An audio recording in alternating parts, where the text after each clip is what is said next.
بدماش، اس کے گنڈے ساتھی وہاں موجود تھے، کھڑے ہو گئے، ہنگامہ کیا اور حضور پاک صلی اللہ تعالیٰ علیہ وسلم کو پکڑ کر کے کھینچا۔ ابو جہل نے مارا بھی، رسول پاک صلی اللہ علیہ وسلم پر ہاتھ اٹھایا۔ نبی پاک صلی اللہ تعالیٰ علیہ وسلم کو اس دن قریش کے لوگ اور بھی تھے، کسی نے کچھ کہا نہیں۔ حضور وہاں سے حرم شریف سے باہر نکل کر کے آئے اپنے گھر کی طرف۔ یہ وہ دور ہے جب رسول اللہ کے چچا امیر حمزہ ابھی ایمان لائے نہیں تھے۔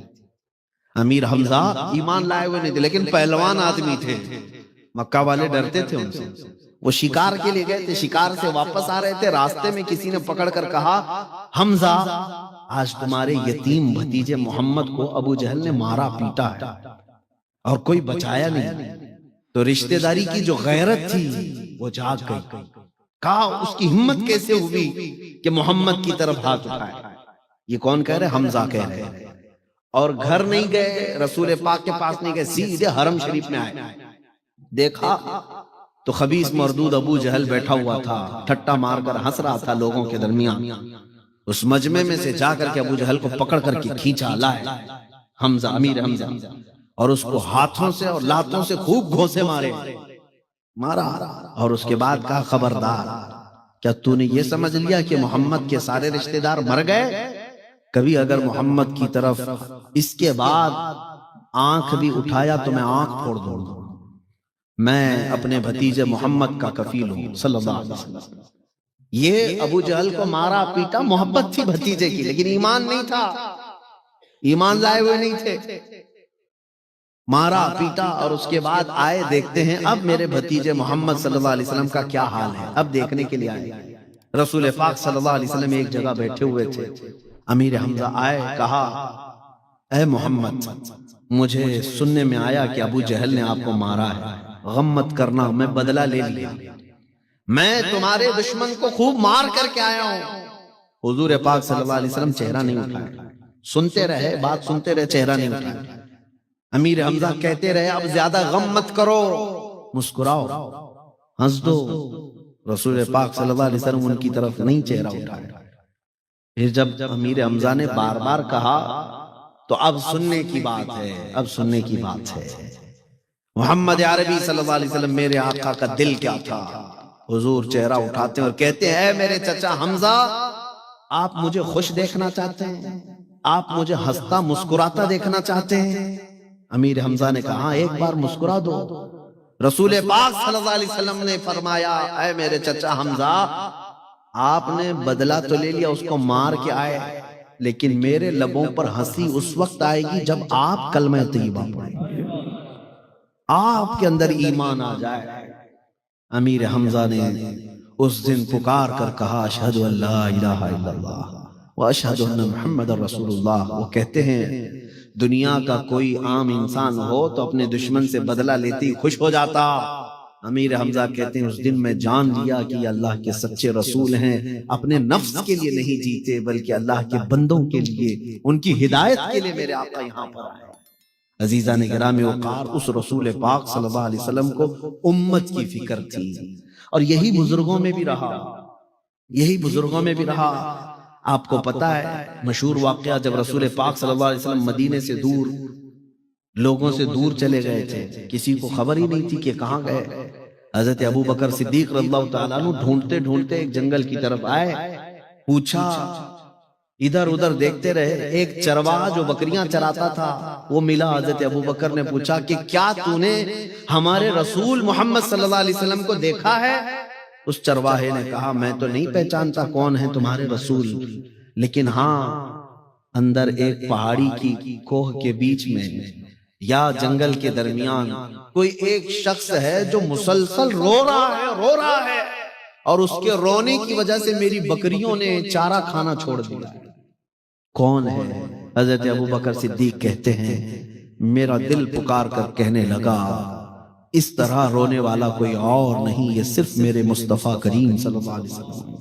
گئے، جا کر دیکھا، یقیناً میرے آقا صلی اللہ علیہ وسلم تھے جو سجدے میں سر رکھ کر رو رہے تھے۔ کس بات پر رو رہے تھے؟ صرف اپنی امت کی فکر میں رو رہے تھے کہ اے اللہ، میری امت مجھے نہیں پہچانتی، ان کی بخشش میرے حوالے کر دے۔ عزیزان گرامی وقار، جو نہ بھولا ہم غریبوں کو رضا، یاد اس کی اپنی عادت کیجیے۔ آج امت کے متعلق فکر لوگوں میں کم ہو گئی، اسی لیے ہمیں توڑ دیا گیا ہے، آج ہمیں بکھیر دیا گیا ہے۔ آپ کیا سمجھتے ہیں موریشیس میں بیٹھنے والے کو عرب کے مسلمان کی فکر نہیں کرنا چاہیے؟ ہندوستان کے مسلمان کو فلسطین کے مسلمان کی فکر نہیں کرنا چاہیے؟ میرے عزیزوں، پوری کائنات کے جو مسلمان ہیں وہ ایک جسم کی طرح ہیں، ایک پارٹ کو تکلیف ہو تو پورے جسم میں بخار آتا ہے۔ میرے آقا صلی اللہ علیہ وسلم نے فرمایا ہر ایک کے دل میں یہ فکر ہو، ہر ایک کے دل میں یہ احساس ہو، چاہے جتنی بھی دور رہتا ہے وہ کالا ہے کہ گورا ہے، ناٹا ہے کہ لمبا ہے، لیکن ہے تو میرے رسول کا امتی۔ یہ رشتہ تمہارے دلوں کے اندر جب آ جائے گا، بیداری آ جائے گی، پھر دیکھنا انقلاب آئے گا۔ آپ کو پتا ہے میں ہندوستان کی بات کر رہا ہوں، ہندوستان میں سب سے پہلے لشکر لے کر کون آیا؟ سرکار غریب نواز رضی اللہ تعالیٰ عنہ تو بہت بعد میں، سن 90 ہجری میں حضور کی وفات کے 80 سال بعد ہندوستان میں 10,000 کا لشکر لے کر سب سے پہلے آنے والا جو شخص تھا وہ محمد بن قاسم، اور ان کی ایج کیا تھی پتہ ہے؟ 19 سال کا جوان، 19 ایئرز، ٹین ایج کا نوجوان، اور 10,000 کا لشکر لے کر کے آیا تھا۔ کیوں آیا تھا پتہ ہے آپ کو؟ ہندوستان فتح کرنا، جھنڈے گاڑنا یہ نہیں، بلکہ ایک حادثہ ہو گیا تھا۔ کچھ عورتیں مسلمان حج کے لیے جا رہی تھیں، اور اس وقت وہاں ایک راجہ تھا، راجہ دابر سنگھ، اس کے گنڈوں نے یہ عورتوں کو قید کر لیا، ان کا مال لوٹ لیا، ان کی عزت پر حملہ کیا۔ تو عورتیں پکار کر کہنے لگی کوئی ہے ہمارا بھائی جو ہماری مدد کو آئے؟ تو کوئی عرب کے بزنس مین جو تھے، تجارت والے، انہوں نے عورتوں کی آواز سنی، عرب میں جا کر کے خلیفہ وقت یا گورنر جو تھا اس کے پاس بیان کر رہے تھے، اور یہ گورنر کا بھتیجا محمد بن قاسم سن رہا تھا، وہیں سے پکار کر کہا لبیک یا اختی، اے میری بہن میں تیری عزت کے لیے آ رہا ہوں، میں تیری عزت کی حفاظت کے لیے آ رہا ہوں۔ 10,000 کا لشکر لے کر کے سب سے پہلے سندھ کی سرزمین پر اترا وہی نوجوان، اس نے راجہ دابر سنگھ کو چیلنج کیا، کہا ان عورتوں کو آزاد کرو، ان کی عزت پر جنہوں نے حملہ کیا انہیں گرفتار کرو، ان کا مال چھوڑو، وہ حج پر جا رہی تھی۔ راجہ کو نشہ تھا، کہا 19 سال کا لڑکا مجھے چیلنج کر رہا ہے، میرے پاس 1 لاکھ سے زیادہ کی فوج ہے۔ اس نے کہا میں تیرے مطالبے نہیں مانوں گا۔ تب محمد بن قاسم نے کہا جب ہمارے مطالبے نہیں مانے گا تو محمد کے غلاموں کے جوہر دیکھنے کے لیے تیار ہو جا، اس لیے کہ وہ نوجوانوں نے جس جگہ میدان میں قدم رکھا اللہ کی مدد ان کے ساتھ تھی، وہ رسول پاک کی امت کے لیے چلتے تھے۔ پھر جنگ ہوئی 3 دن سے زیادہ نہیں، 3 دن کے اندر یہی 10,000 کا لشکر محمد بن قاسم کا وہ راجہ دابر سنگھ کی فوج کو ایسا تہس نہس کر دیا کہ راجہ بھی گرفتار ہو کر کے آیا، گنڈے بھی گرفتار ہو کر کے آئے، سب تہس نہس، عورتوں کو عزت دی گئی۔ اس کے بعد محمد بن قاسم نے اسلام کا پرچم لہرایا، سب سے پہلے پرچم اسلام لہرایا، لیکن ظلم کے ساتھ نہیں، وہ ظلم کو ختم کرنے آیا تھا۔ الہ آباد یونیورسٹی کے ایک پنڈت ہیں ہندو، انہوں نے کتاب میں لکھا ہے کہ میں نے تاریخ میں دیکھا بہت سارے بادشاہ آئے ہندوستان میں، لیکن محمد بن قاسم جیسا انصاف کرنے والا جرنیل میں نے کبھی دیکھا ہی نہیں۔ یہ اپنے نہیں غیروں نے بھی لکھا ہے۔ میں بات اس لیے عرض کر رہا ہوں کہ اس وقت ان کے دلوں میں یہ خیال ہوتا عرب میں بیٹھے ہیں، ہندوستان میں اگر کسی عورت پر کوئی حملہ کر رہا ہے وہ وہیں سے نکل کر کے آ جاتے، پلین سے نہیں آتے، جہاز سے نہیں آتے تھے، پیدل سفر کر کے نکلتے تھے، جنگلوں کا، پہاڑوں کا، اور پہنچ جاتے تھے مدد کے لیے۔ اسی لیے ان کو اللہ تعالیٰ نے زمینیں کھول کر رکھی تھی۔ آج فلسطین کے بچے تڑپتے ہیں، اور یہ عرب کے عیاش حکمران ٹوائلٹ بھی سونے کے بنا کر کے بیٹھے ہوئے ہیں، اور کرسیاں ان کی سونے کی، برتن ان کے سونے کے، اور ان کا عیش ایسا کہ یہ آسمان چھونے والی بلڈنگیں بنا رہے ہیں، اور فلسطین کے بچے ایک ایک لقمے کے لیے ترس رہے ہیں۔ ملک شام کے بچوں کے حالات ایسے ہیں کہ دوائی تک ان تک نہیں پہنچ پاتی، گھاس کھانے پر مجبور ہیں۔ یمن کے کئی بچے ایسے ہیں جو زمین پر پڑی ہوئی گھاس کھا کر کے رہ جاتے ہیں۔ کیا کل قیامت کے دن ان عرب حکمرانوں کو سوال نہیں ہوگا؟ آج جب امت کی فکر ختم ہو گئی تو اللہ تعالیٰ نے تم سب کو ذلیل کر دیا. ان کا مال کس کام کا، ان کی حکومتیں کس کام کی، ان کا تخت کس کام کا، کہ مسلمانوں پر ہونے والے ظلم پر ارے مدد کو نہیں پہنچ سکتے تو کم سے کم اعلان تو کر سکتے ہو. نہیں کرتا، کوئی نہیں کرتا. انہیں بات کرنے کو تک کی آج تمیز نہیں ہے. 57 کنٹریز پورے ورلڈ میں مسلم نام سے ہیں. آج 57 ملک ہیں مسلم کنٹریز، اور اس کے بعد حالات کیسے ہیں سب دیکھ رہے ہیں. تو میرے عزیزو اس بات کو سمجھ لو کہ جن کے دلوں میں احساس ختم ہو گیا وہ ایمان بھی جا رہا ہے، ایمان بھی جا رہا ہے. چہرہ مسلمان بنا لینے سے صرف مسلمان نہیں ہوتا، دل کے اندر. اسی لیے علامہ اقبال نے کیا خوب کہا تھا کہ خرد نے کہہ دیا لا الہ تو کیا حاصل، دل و نگاہ جو مسلمان نہیں تو کچھ بھی نہیں. دل و نگاہ مسلمان نہیں تو کچھ بھی نہیں. امت کی فکر میرے عزیزو آج آپ سب کی بھی ذمہ داری ہے. اب آپ پوچھیں گے ہم موریشس میں بیٹھے کیا کریں گے، کیا کریں گے؟ میں آپ کو بتاؤں، یہاں بیٹھ کر کے رات کے وقت کھانے کا وقت آتا ہے، دسترخوان پر اچھی اچھی نعمتیں سجتی ہیں، گوشت بھی پکا ہے، بریانی بھی پکی ہے، لذیذ کھانے پکے ہیں. میں روز کی بات نہیں کر رہا ہوں، کسی دن اگر ایسا ہو گیا تمہارے، ایک دن بھی اگر زندگی میں ایسا آیا دسترخوان پر کھانے رکھے ہیں لیکن ہاتھ بڑھنے سے پہلے تمہیں ملک شام کے، یمن کے، عراق کے، فلسطین کے یتیم بچے یاد آ گئے اور تم نے ہاتھ اٹھا لیا، آنکھوں میں آنسو آئے، اللہ تمہارا یہ عمل بھی دیکھ رہا ہے، اللہ تمہارا یہ عمل بھی دیکھ رہا ہے. بارگاہ الہی میں یہ تو کہہ سکتے ہو کہ مولا حالات مجھے وہاں تک پہنچنے نہیں دیتے لیکن دل میرا روتا ہے، مولا تیرے حبیب کی امت پر رحم فرما. اگر تم نے اتنا بھی کہہ دیا تو یہ بھی فکر امت ہے، یہ بھی امت کی فکر ہے کہ اگر تم اپنے گھر میں بیٹھ کر کے بھی ان کا درد کا احساس کرتے ہو، آنکھیں بھیگ جاتی ہیں، اللہ تمہارا یہ عمل بھی دیکھ رہا ہے. میرے عزیزو ایسا تو نہ ہو کہ ادھر بچوں کی چیخیں نکل رہی ہیں. میں خود عراق میں ہر سال جاتا ہوں، بغداد شریف 11ویں میں، اور کبھی سال میں 2 مرتبہ ہوتا ہے. وہاں کے مقامی لوگوں سے تعلقات ہو گئے، کئی ہمارے دوست ہیں وہاں کے ساتھی، وہ کہتے ہیں کئی مرتبہ ایسے حالات آئے کہ جنازہ اٹھانے کے لیے 4 لوگ بھی نہیں ملتے، 2 لوگ لے کر کے جنازہ چل پڑتے ہیں. اتنے جنازے، اتنے جنازے. بغداد میں ایک میدان تھا جس میں پہلے لوگ فٹ بال کھیلتے تھے، اور چند سالوں کے بعد جا کر کے دیکھ رہے تو میدان پورا قبروں سے بھر گیا، پورا قبروں سے بھر گیا، کوئی فٹ بال کا میدان نہیں ہے. اتنی قبریں، اتنی قبریں، موت عام ہو گئی، موت عام ہو گئی. میں 3-4 سال پہلے، لاک ڈاؤن سے پہلے کی بات کر رہا ہوں، 11ویں شریف ہم تو اپنے اپنے گھروں میں خوب پکا پکا کے کھاتے ہیں اور ثواب سمجھتے ہیں. میرے عزیزو پہلے سے پیٹ بھرا ہوا ہے، پھر کھا کر کے کون سا ثواب؟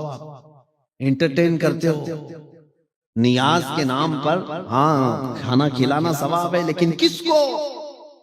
جس کے گھر میں پہلے سے کھانا بنتا ہے اسی کو کھلا کے ثواب. اس تک ہمارا کھانا ہی نہیں پہنچتا جس کے گھر میں روٹی بھی نہیں بنتی. غریب اور مسکین کو کھلانے کا حکم اسلام میں ہے، پیٹ بھرے ہوئے لوگوں کے لیے نہیں ہے. ان کا تو پہلے سے پیٹ بھرا ہے، ان کے پاس کھانا پہلے سے ہے. ہمارے نیاز کا سسٹم کیا ہے، لنگر کا سسٹم کیا ہے؟ سارے وہی لوگ کھاتے ہیں جن کے گھر میں 4 ٹائم کھانا بنتا ہے اور نیاز کھاتے ہیں، اور نیاز کرنے والے سمجھتے ہیں بہت ثواب کا کام ہے، بہت ثواب کا کام ہے. میرے عزیزو ثواب کا کام سرکار غوث اعظم عبد القادر جیلانی رضی اللہ تعالیٰ عنہ فرماتے ہیں سب سے نیک کام بھوکوں کو کھلانا، ننگوں کو پہنانا. بات سمجھیں، دونوں کو مکس کر کے بتایا گیا. بھوکوں کو کھلانا، ننگوں کو پہنانا، یہ دونوں کو جمع کر کے کیوں کہا گیا؟ اس لیے کہ وہی بھوکے کو کھلاؤ جس کے پاس کپڑے پہننے تک کی بھی نوبت نہیں ہے، جس کے پاس اتنا مال بھی نہیں. وہ زمانے کی بات تھی، لیکن آج اگر غریب ملتا ہے تو اسے کھلائیں، نہیں تو ان تک اپنا مال پہنچائیں. میں جو بات کر رہا تھا کمپلیٹ کرتا ہوں. 4 سال پہلے ہم وہاں پر جا کر 11ویں جو کرتے اپنے کھانے کے لیے 1 مرتبہ بنا لیتے ہیں، ٹھیک، لیکن باقی سارے بکرے ذبح کر کے ریفیوجی کیمپ میں، جہاں پر جنگ میں جن کے گھر تباہ ہو گئے ان کے گھروں پر جاتے ہیں، گوشت کے ٹکڑے تقسیم کرتے ہیں. بہت سارے لوگ کرتے ہیں.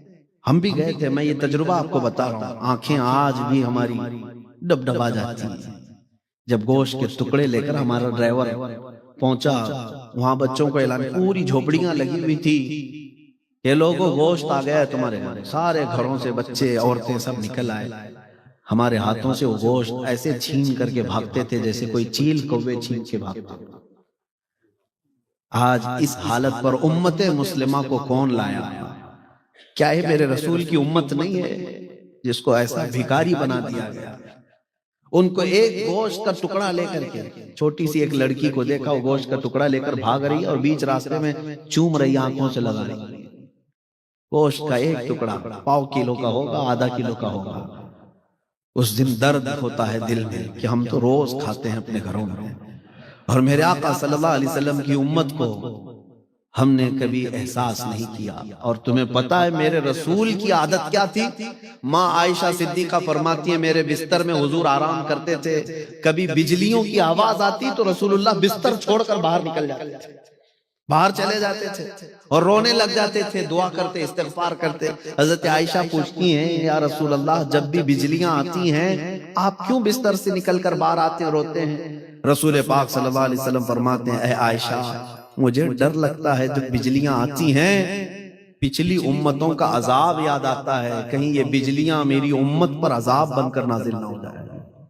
میں اللہ کی بارگاہ میں استغفار کرتا ہوں کہ مولا عذاب مت نازل کر میری امت پر، جو نہ بھولا ہم غریبوں کو رضا، یاد اس کی اپنی عادت کیجیے۔ آج ہم بھولے بیٹھے اس رسول کی امت کو۔ عزیزان گرامی وقار، قرآن نے تمہیں کیا کہا؟ کنتم خیر امت اخرجت للناس تأمرون بالمعروف وتنہون عن المنکر وتؤمنون باللہ، تم کو انسانوں میں سب سے بہترین امت بنایا گیا۔ کیوں؟ اس لیے کہ تم لوگوں کو اچھائی کی طرف بلاتے ہو، برائیوں سے روکتے ہو، اللہ پر غیب پر ایمان لاتے ہو، اچھائیوں کی طرف بلانا تم نے چھوڑ دیا۔ بہت سارے نوجوان بچے آج نشہ کے اڈوں پر رات رات گزارتے ہیں، بڑے بڑے شہروں میں یہ حالات ہو گئے۔ ہمارے محلوں میں نشہ بیچا بھی جاتا ہے، خریدا بھی جاتا ہے، کھلایا بھی جاتا ہے، پلایا بھی جاتا ہے، اور بہت سارے ذمہ دار لوگ ہیں وہ جانتے ہیں چھوڑ دیتے ہیں، نہیں اس کو کون بولے گا، وہ میرے خلاف کھڑا ہو جائے گا، فلاں ہو جائے گا۔ تمہیں اگر امت مصطفیٰ کی فکر ہے اسے بچاؤ، اسے بچاؤ، اسے روکو۔ اس کو روکنے کے طریقے ہیں مار کر کے نہیں، تھپڑ لگا کر کے نہیں، ڈانٹ کر کے نہیں۔ میں نے خود دیکھا ہے اپنی زندگی میں، میں نے دیکھا ہے، ایک دو نہیں، میں آپ کے سامنے سینکڑوں بچے لا کر کے رکھ دوں گا جنہوں نے نشہ سے توبہ کیا ہے، الحمدللہ۔ میں یہ اپنی تعریف کے لیے نہیں کہہ رہا ہوں، لیکن کیا طریقہ کیا؟ صرف اتنا کہا اس نوجوان کو جو ایڈکٹ ہو گیا کہ تجھے اللہ کے رسول کا واسطہ دیتا ہوں، اگر رسول پاک صلی اللہ تعالیٰ علیہ وسلم سے دل میں محبت رکھتا ہے تو چھوڑ دے اس چیز کو، چھوڑ دے، اس لیے کہ وہ رسول تجھ سے بہت محبت کرتے ہیں۔ اس رسول نے فرمایا تمہارے پاؤں میں کانٹا بھی چبھے تو اس کا درد مجھے ہوتا ہے، یہ میرے آقا نے فرمایا، یہ رسول کریم صلی اللہ علیہ وسلم نے فرمایا۔ جس نوجوان کو ہم نے یہ کہا کہ وہ رسول تجھ کو تیری ماں سے، تیرے باپ سے زیادہ پیار کرتے ہیں، کیا تجھے اس رسول کا واسطہ نہیں پیارا ہے؟ چھوڑ دیا اس نے، توبہ کر لیا۔ بہت سارے ایسے ہیں الحمدللہ وہ آج فجر کی نماز کے بھی پابند ہیں۔ طریقہ کار ہے، امت کی فکر کرنا چھوڑ دیا تو پھر ہماری امت ٹکڑوں میں بدل گئی۔ سب یہ سوچتے ہیں اس کو میں کیوں بولوں، اس کو میں کیوں بولوں، نہیں، تمہاری ذمہ داری ہے، تم خیر امت ہو، برائیوں سے روکنے کے لیے آئے ہو، اچھائیوں کا حکم دینے آئے ہو۔ عزیزان گرامی وقار، وقت زیادہ طویل ہو گیا، میں ان بزرگوں کی بارگاہ میں کچھ عرض نہ کر سکا۔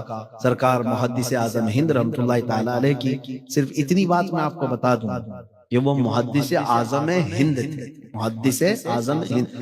حدیث میں جو سب سے زیادہ مہارت حاصل کرتا ہے اس کو محدث کہتے ہیں، اور وہ بھی محدث اعظم ہند، ہندوستان کے بڑے محدث تھے۔ دیکھیے میں ابھی آپ کو ایک بات بتا دوں، آج کے زمانے میں لقب دینا بھی آسان ہے، کوئی کسی کو کچھ بھی بول دے، ہاں یہ فلاں ہے، وہ فلاں ہے۔ فارسی میں ایک شعر ہے، پیراں نمی پرند مریداں می پرانند۔ فارسی میں کہا جاتا ہے پیر اڑتے نہیں ہیں، مرید اڑواتے ہیں، مرید اڑاتے ہیں۔ ارے ہمارے پیر تو چوتھے آسمان پہ رہتے ہیں، دوسرا کہتا ہے تیرے چوتھے پہ میرے پیر تو ساتویں پہ رہتے ہیں۔ پیر کے بارے میں مرید جو ہے نا اڑاتے رہتے ہیں، لقب مرید جو چاہے دیتے رہتے ہیں۔ ایک مرید کہتا ہے میرے پیر تو اجمیر میں نماز پڑھتے ہیں لیکن رہتے یہاں ہیں، دوسرا کہتا ہے نہیں میرے پیر تو مکہ مدینے میں پڑھتے ہیں رہتے یہاں ہیں۔ ہاں یہ بہت سارے لوگوں میں مقابلہ ہوتا رہتا ہے۔ میں ان سے کہتا ہوں تمہارے پیر نماز ہی نہیں پڑھتے، نہ مکہ میں نہ مدینے میں نہ اجمیر میں، بیٹھ کے یہاں کھاتے رہتے ہیں، ان سے کہو کھانا بھی وہیں کھا کے آ جائیں۔ ہاں میرے عزیزوں، میں یہ بات اس لیے کہہ رہا ہوں کہ پیروں کو لقب دینے میں بہت آسان ہے، مرید جو چاہے لقب دے دیں گے، لیکن محدث اعظم ہند کو لقب کس نے دیا؟ کیا یہ مریدوں نے لقب دے دیا؟ ان کے چاہنے والوں نے دے دیا؟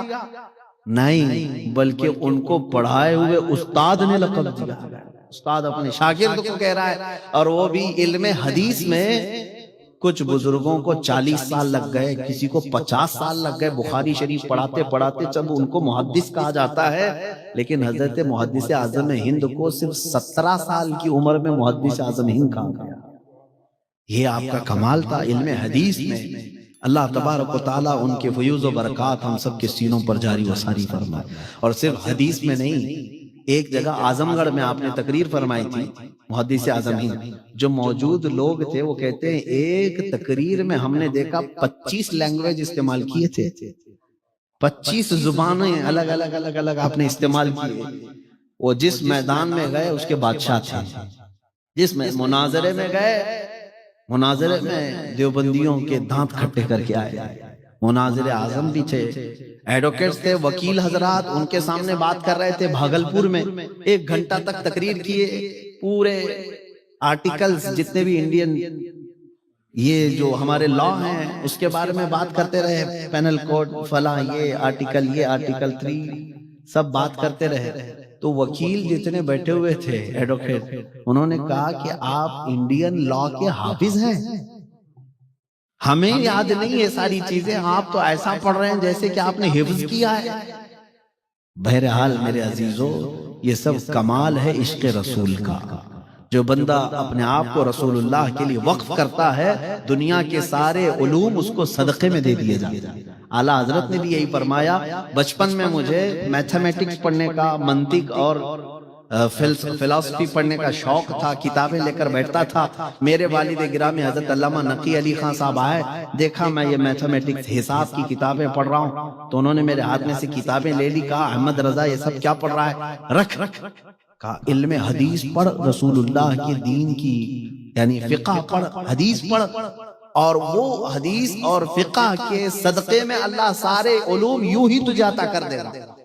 اور پھر اللہ نے ایسا نوازا اعلیٰ حضرت کو کہ میتھمیٹکس میں ان کی لکھی ہوئی کتابوں کا پروفیسر لوگوں کے پاس بھی جواب نہیں آج۔ تو بہرحال جو کچھ بھی ملتا ہے وہ میرے مصطفیٰ کریم صلی اللہ علیہ وسلم سے وفا کرنے پر ملتا ہے۔ اخیر میں میں یہی کہوں گا کہ یا رسول اللہ، خلق کے حاکم ہو تم، رزق کے قاسم ہو تم، جو ملا تم سے ملا، تم پہ کروڑوں درود، بے ہنر و بے تمیز کس کو ہوئے ہیں عزیز، ایک تمہارے سوا، تم پہ کروڑوں درود۔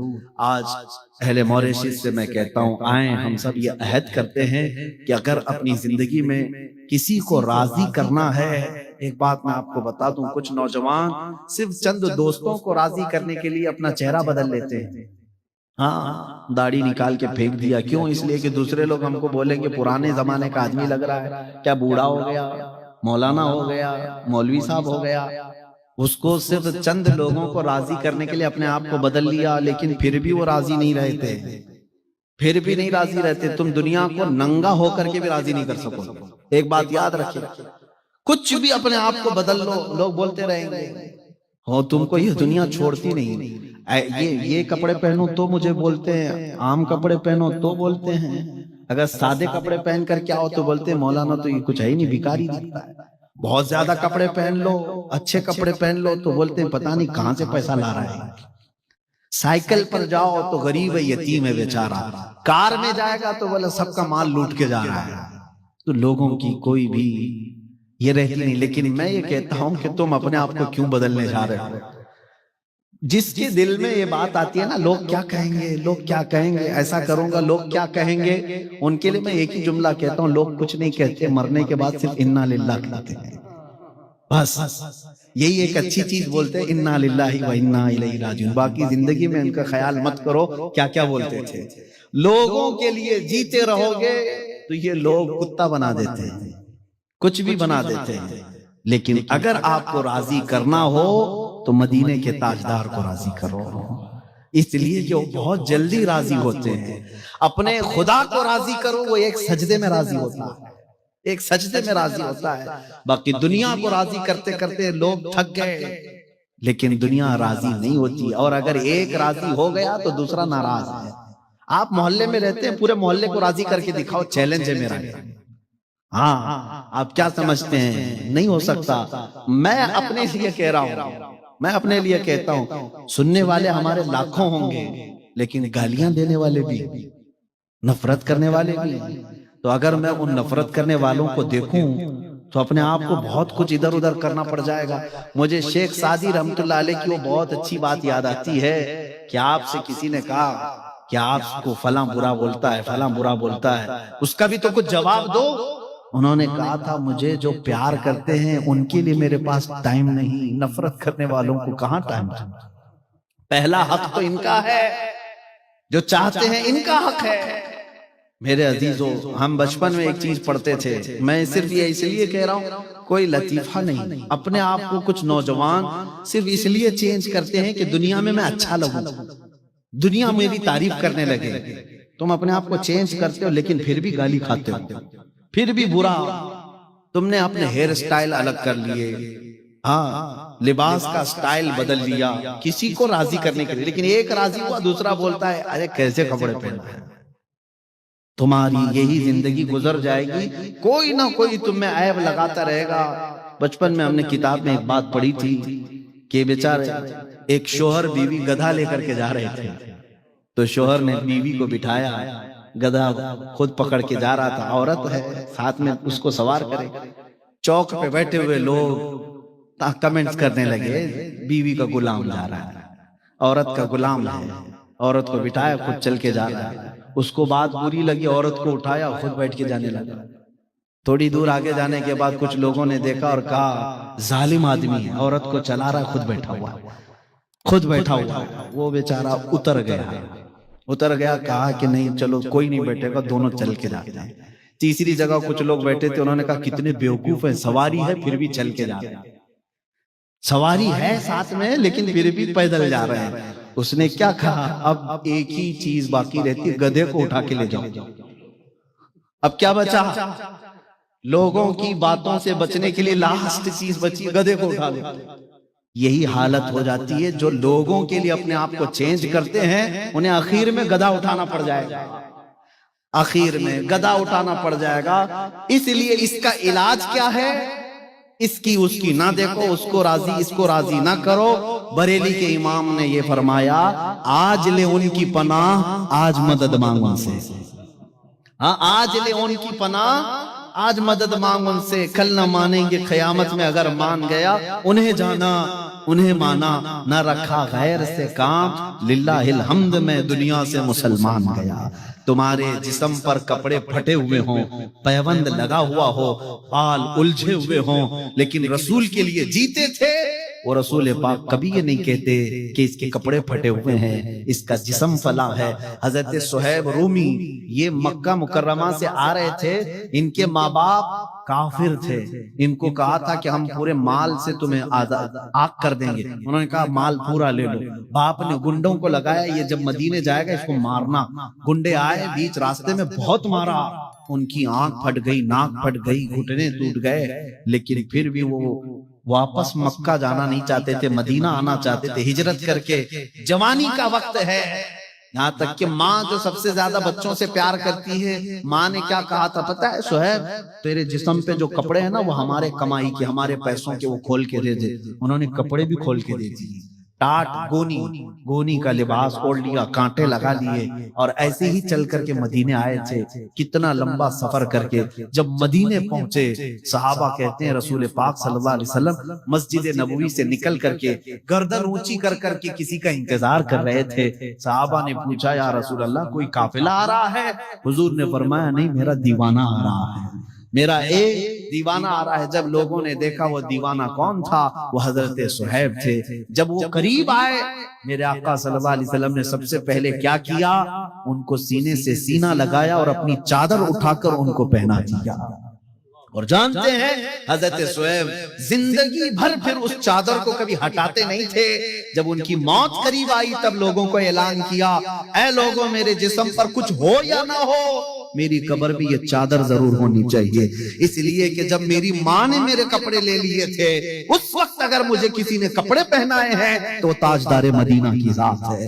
جس کو دنیا چھوڑ دیتی ہے اس کو میرے رسول اپناتے ہیں, جس کو دنیا ٹھکرا دیتی ہے اس کو میرے رسول گلے لگاتے ہیں. اسی لیے شاعر نے کیا ہی اچھا کہا, لگاتے ہیں اس کو بھی سینے سے آقا جو ہوتا نہیں منہ لگانے کے قابل, جو ہوتا نہیں منہ لگانے کے قابل. اسی لیے میری ریکویسٹ, اپیل یہی ہے, دنیا کو راضی کرتے کرتے تم بوڑھے ہو جاؤ گے, یہ دنیا کبھی راضی نہیں ہوگی. راضی کرنا ہو تو تاجدار مدینہ کی ذات کو راضی کرو, اور وہ بہت جلدی راضی ہوتے ہیں. اور ان کو راضی کرنے کا سب سے بہترین کام یہ ہے, آج سے عہد کرو جو سیدہ فاطمہ الزہرا نے کہا تھا, ان کی بیٹی نے کہا تھا. آپ کو میں نے واقعہ ادھورا چھوڑ دیا. حضور سجدے میں رو رہے تھے مدینے میں, کسی کے اٹھانے سے اٹھتے نہیں تھے. حضرت فاطمہ الزہرا نے آ کر کیا کہا تھا حضور پاک صلی اللہ علیہ وسلم سے, اے میرے ابا جان, آپ سر اٹھا لیں, آپ کی بیٹی فاطمہ جب تک زندہ رہے گی کوئی رات سوئے گی نہیں, ہر رات آپ کی امت کی بخشش کی دعا کرے گی. رسول پاک راضی ہو گئے, اللہ کے رسول راضی ہو گئے. کیا بات کیا, امت کی دعا کروں گی. سیدہ فاطمہ الزہرا امت کی بخشش کی دعا کرتی رہی, میرے آقا راضی ہو گئے. آج اگر میرے مصطفیٰ کو راضی کرنا ہو, آج سے یہی کہو, یا رسول اللہ, میں اپنے لائف کے لیے, اپنے سیلف کے لیے بہت جی لیا, اپنے گھر کے لیے بہت جی لیا. اے اللہ کے حبیب, اب میں زندہ رہوں گا, پل پل ہر دن آپ کی امت کا خیال کروں گا, آپ کی امت کی فکر کروں گا. جہاں طاقت ہوگی پہنچ کر کے, جہاں نہیں ہوگی دعاؤں سے آپ کی امت کی بھلائی کرتا رہوں گا, اور اللہ کی بارگاہ میں بھیک مانگتا رہوں گا. آؤ میرے آقا راضی ہو جائیں گے. مجھے یقین ہے کہ آج کہ اس عرس میں انشاءاللہ العزیز جب ہم دعا کریں گے میرے آقا کی بارگاہ میں, میرا وجدان یہ کہتا ہے کہ جس کا دل مچل جائے, آج کی رات خوش نصیبی کی ہو سکتی ہے, کسی کی خواب میں میرے آقا ضرور تشریف لائیں گے. جس کا دل مچل کر کے یہ کہے, اے اللہ کے رسول, میں سوؤں گا تو آپ کی امت پر دعا کر کے سوؤں گا, اٹھوں گا تو آپ کی امت کی فکر کرتے ہوئے اٹھوں گا. جب امت کا خیال کرنے لگو گے وہ رسول خود تشریف لائیں گے. آئیں دعا کرتے ہیں, یا رسول اللہ, میں مجرم ہوں آقا, مجھے ساتھ لے لو, کہ رستے میں ہیں جا بجا تھانے والے, چمک تجھ سے پاتے ہیں سب پانے والے. میرا دل بھی چمکا دے, میرا دل بھی چمکا دے, میرا دل بھی چمکا دے, چمکانے والے. برستا نہیں دیکھ کر ابر رحمت, بدوں پر بھی برسا دے, برسانے والے. یا رسول اللہ, تو جو چاہے تو میل میرے دل کے دھلیں, کہ خدا دل نہیں کرتا کبھی میلا تیرا. تیرے ٹکڑوں پہ پلے, غیر کی ٹھوکر پہ نہ ڈال, جھڑکیاں کھائیں کہاں چھوڑ کے صدقہ تیرا. تیرے قدموں میں جو ہیں غیر کا منہ کیا دیکھیں, کون نظروں میں جچے دیکھ کے تلوا تیرا. یا رسول اللہ, ابھی وہ امی فدا کا آقائی و مولائی, بے ہنر و بے تمیز کس کو ہوئے ہیں عزیز. ایک تمہارے سوا تم پہ کروڑوں درود, گندے نکمے کمی مہنگے ہیں کوڑی کے تین, کون ہمیں پالتا تم پہ کروڑوں درود. اس کے بعد رفادہ, یہ ایک ذمہ داری ہے. جو حاجی آیا کرتے ان کو پیسوں کی ضرورت ہوتی, کہیں دور دراز سے سفر سے آئے ہوتے, ان کی مالی مدد کی ضرورت ہوتی, وہ ایک خاندان کے ہاتھ میں دے دیا گیا. یہ رفادہ ایک منسٹری کا نام ہے. وہ اس منسٹری کے ذمہ دار ایک قبیلے کو بنایا. پھر اس کے بعد سدانہ, خانہ کعبہ کی حفاظت, اس کے غلاف کو تبدیل کرنا, اس کی چابی کی ذمہ داری, اس کو کھولنا بند کرنا, اس کی صفائی کرنا, وہ بھی ایک قبیلے کے ذمے میں دے دیا. وہ باضابطہ ایک منسٹری بنائی گئی, ایک وزارت تھی. اور اس کے علاوہ تقریباً انہوں نے 26 منسٹریاں بنائی تھیں, شعبے بنائے تھے. کون؟ حضرت قصی. یہ دنیا میں سب سے پہلے اس طرح شعبے جات کو تقسیم کر کے, جیسے ایک جمہوری نظام ہوتا ہے, ایک ڈیموکریسی نظام ہوتا ہے, اس طرح سے آپ نے بنایا. اور حضرت قصی کی یہ مہارت تھی کہ پورے عرب میں آپ کا, بلکہ ہر جگہ آپ کا چرچا ہونے لگا.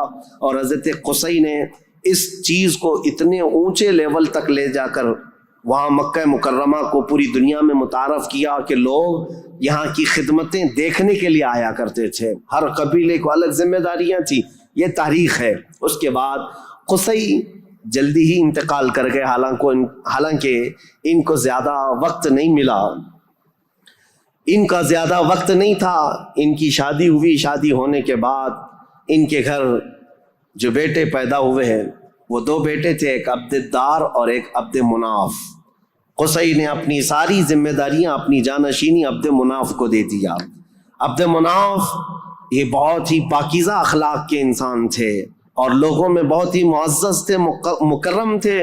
عبد مناف کے ذمے میں جو کام آئے تھے وہ جس طرح ان کے باپ قصی نے بانٹے تھے. اس کے بعد عبد مناف کے بیٹے پیدا ہوئے جو عرب قبیلوں میں نہیں، قریش خاندان میں سب سے افضل انسان سمجھے جاتے تھے، وہ حضرت ہاشم ہیں.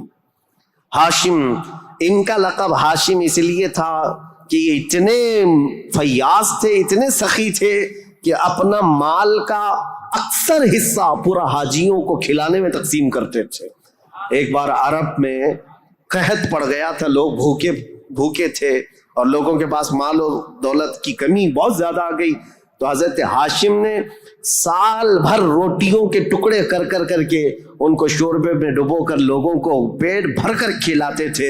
اس لیے آپ کا لقب ہاشم ہوا. ہاشم اس ذمہ داری کو اس طرح سے سنبھالتے ہیں کہ خانہ کعبہ کی تولیت وغیرہ عبد الدار کے پاس تھی.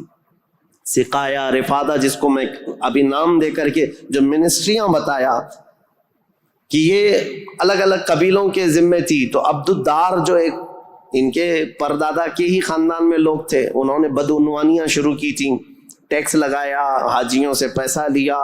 یہ تمام چیزیں ہونے کی وجہ سے حضرت ہاشم نے وہ ذمہ داریاں بھی اپنے ہاتھ میں لے لیں.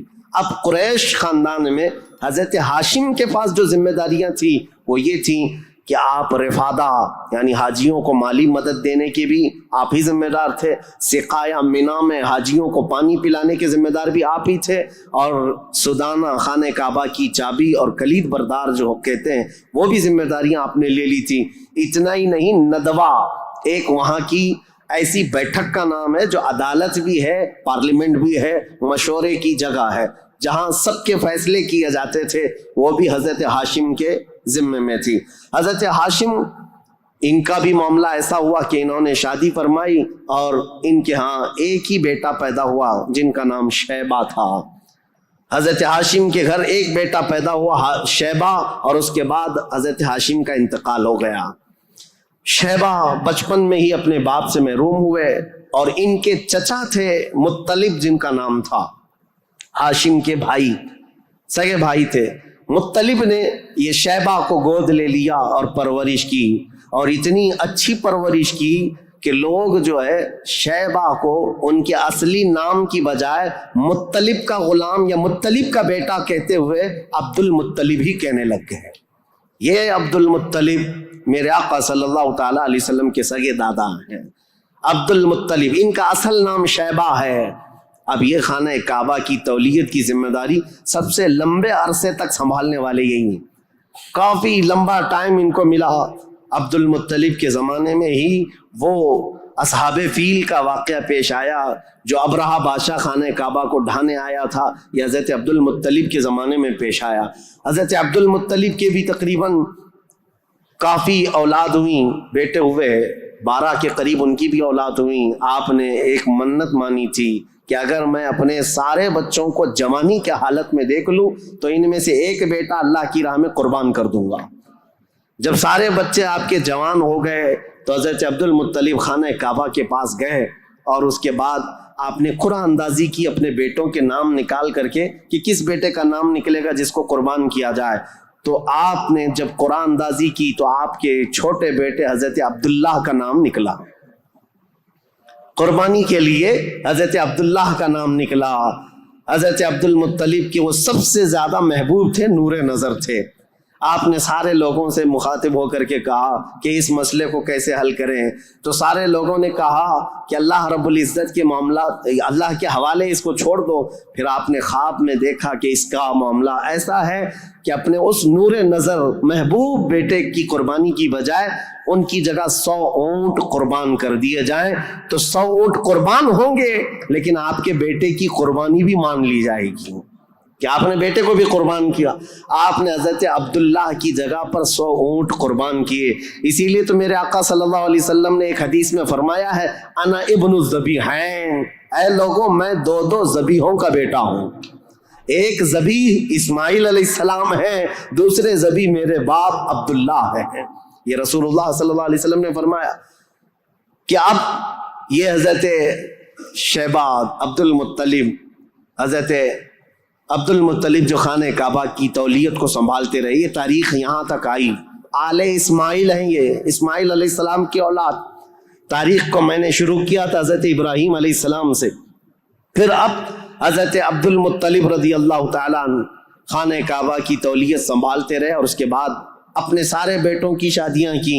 ان میں اپنے چھوٹے بیٹے حضرت عبداللہ کی شادی آپ نے کہ ایک قبیلہ جو مدینہ طیبہ میں آباد تھا وہب بن عبد مناف کا، ان کی بیٹی حضرت آمنہ سے کی، جو سب سے معزز قبیلے کی خاتون تھیں، پاکیزہ تھیں، طیبہ تھیں، طاہرات تھیں۔ رسول پاک صلی اللہ تعالیٰ علیہ وسلم کے والد ماجد عبداللہ نے حضرت آمنہ سے شادی کی۔ یہ شادی بھی بڑی مشہور شادی ہوئی کیونکہ حضرت عبداللہ کو کئی عورتیں دیکھتی تھیں اور شادی کی خواہش رکھتی تھیں۔ مکہ میں کئی لوگوں نے پیغامات دیے تھے، اور اس کے بعد جب حضرت آمنہ سے انہوں نے شادی کی تو ایک خاتون ہے جو حضرت عبداللہ کی شادی کے لیے بہت کوشش میں لگی تھی، انہوں نے حضرت عبداللہ کو دیکھا اور اس کے بعد کہا شادی کے بعد تمہاری پیشانی پر کوئی چیز چمکتی تھی وہ اب نظر نہیں آتی ہے، پہلے میں دیکھا کرتی تھی، جس پر میں گرویدہ تھی میرے عزیزوں، وہ چمک اور وہ نور کوئی اور نہیں، میرے مصطفیٰ کا نور نبوت تھا جو آدم علیہ السلام سے چلتا ہوا آیا ہے اور ان کے باپ حضرت عبداللہ تک آیا۔ پھر حضرت عبداللہ حضرت آمنہ سے نکاح کر کے رہ رہے تھے، اور تجارت کی غرض سے آپ حضرت عبداللہ ملک شام کی طرف جا رہے تھے۔ درمیان میں جو یثرب علاقہ تھا، آج کا وہ مدینۃ المنورہ ہے، وہاں حضرت عبداللہ کو کچھ بیماریاں ایسی لگ گئیں، کیونکہ یثرب جو علاقہ ہے اس کو پہلے بیماریوں کا گڑھ کہا جاتا تھا، وہاں جو جاتا بیمار ہو جاتا تھا۔ اس وقت انہوں نے وہاں کا سفر کیا تھا اور بیماریاں لگ گئی، اور آنے سے پہلے آپ کا انتقال ہو گیا، عبداللہ کا انتقال ہو گیا، حضرت عبداللہ کا۔ اور پھر چند ماہ گزرے تھے، 6 مہینے کے بعد پورے عالم میں جو ایک عجیب کیفیت طاری تھی، عرب کی یہ تاریخ میں آپ کو بتا رہا ہوں کہ یہاں پر اب حالات کیا تھے۔ حضرت آمنہ کے گھر رسول پاک صلی اللہ تعالیٰ علیہ وسلم حمل سے ہیں، لیکن اس سے پہلے میں اب پس منظر بتاتا ہوں، بیک گراؤنڈ بتاتا ہوں، دنیا میں کیا چل رہا تھا اس وقت، حالات کیسے تھے۔ اس کو میں ڈیوائیڈ کر کے اگر بتاؤں، سیاسی حالات اور مذہبی حالات۔ سیاسی حالات میں یعنی پالیٹکس کے اعتبار سے دیکھا جائے تو حکومت اور تسلط، قبضہ زیادہ کس کا تھا؟ اس دور میں سب سے بڑی 2 حکومتیں تھیں، ایک پرشین امپائر اور ایک رومن امپائر، روم کی حکومت اور فارس کی حکومت۔ ان دونوں کا بہت بڑا اثر و رسوخ تھا، پوری دنیا کی بات کر رہا ہوں، یہ سپر پاور طاقتیں تھیں۔ عرب میں بعض لوگ پرشین امپائر کے انڈر میں کام کرتے تھے، بعض لوگ رومن امپائر کے انڈر میں کام کرتے تھے۔ مذہب کے اعتبار سے ہم بعد میں بات کرتے ہیں۔ اب یہ حالات تھے کہ حکومت اور تسلط، قبضہ، سیاسی اثر و رسوخ سب سے زیادہ یہ 2 حکومتوں کا تھا، جس کی وجہ سے آئے دن نئی نئی جنگیں ہوتی تھیں۔ رومن امپائر یہ چاہتی تھی کہ دنیا پورا قبضہ کر لیں، پرشین امپائر یہ چاہتے تھے کہ پوری دنیا ہم قبضہ کر لیں۔